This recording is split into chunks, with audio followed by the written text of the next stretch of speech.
पाकिस्तान की असली सरकार वर्दी में लुटेरे, सूट में तमाशबीन। जहां सेना ही माफिया बन जाए, वहां देश नहीं सिर्फ बर्बादी पलती है। टैंक तोप के पीछे छिपा है पाकिस्तान का बड़ा घोटाला। जब देश की सेना सरहद की रक्षा करने के बजाय देश के अंदर ही सत्ता और संपत्ति की सबसे बड़ी भूखी ताकत बन जाए, तो उस देश का पतन तय माना जाता है। पाकिस्तान में ये तस्वीर कोई संभावना नहीं बल्कि हकीकत बन चुकी है। वहाँ सेना अब केवल रक्षा बल नहीं बल्कि एक ऐसा मल्टी बिलियन डॉलर का कॉरपोरेट साम्राज्य बन चुकी है, जो हथियार से लेकर जमीन तक हर चीज पर कब्जा कर चुकी है। और ये सब कुछ किया जा रहा है कौमी सलामती यानी राष्ट्रीय सुरक्षा के नाम पर। एक ऐसा पर्दा जिसके पीछे पूरी लूट छिपी है। पाकिस्तानी सेना का दखल सिर्फ सीमाओं पर नहीं बल्कि अब देश के हर आर्थिक और संस्थागत ढांचे में उसकी घुसपैठ है।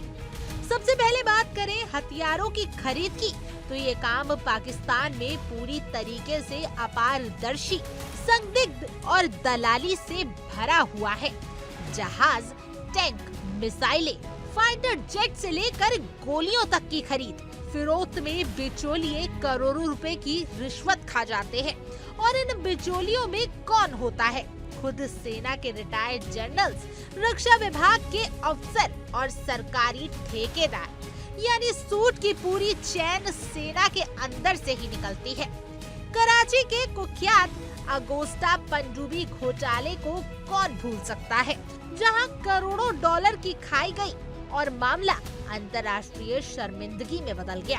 लेकिन शर्म की बात यह है कि इतने बड़े घोटाले के बाद भी पाकिस्तान में ना कोई सजा हुई, ना कोई सुधार।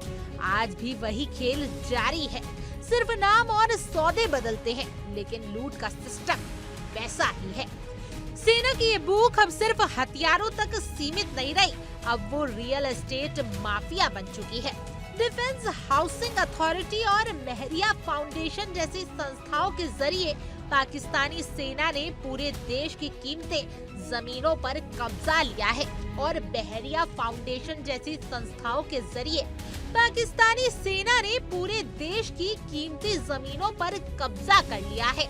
ये संस्थानें जमीन खरीदती नहीं, हड़प लेती हैं और फिर आम जनता को ड्रीम प्रोजेक्ट के नाम पर बेचती हैं। करोड़ों पाकिस्तानी रुपए फर्जी हाउसिंग स्कीमों में डूब चुके हैं, लेकिन कोई पूछने वाला नहीं है क्योंकि सेना की जवाबदेही शून्य है। पाकिस्तान की नेशनल अकाउंटेबिलिटी ब्यूरो यानी NAB ने खुद माना है कि DHA के अधिकारियों ने करोड़ों रुपए की हेराफेरी की, फर्जी प्रोजेक्ट बनाकर पैसे लूटे गए। लेकिन DHA को जो खास कानूनी छूट मिली हुई है वह उसे किसी भी सरकारी जांच से बचा लेती है। यानी कानून सिर्फ जनता पर लागू होते हैं, सेना पर नहीं। यही नहीं, नौसेना की बहरिया फाउंडेशन अब सिर्फ प्रॉपर्टी में नहीं, IT, ड्रेसिंग, स्कूल और कॉलेजों तक में घुस चुकी है। मतलब अब बच्चों की शिक्षा तक सेना का मुनाफे का जरिया बन चुका है। पाकिस्तानी सेना के पास इतना असर और दबदबा है कि कोई संस्था, कोई पत्रकार और यहाँ तक कि खुद सरकार भी उसके खिलाफ खुलकर कुछ नहीं बोल सकती।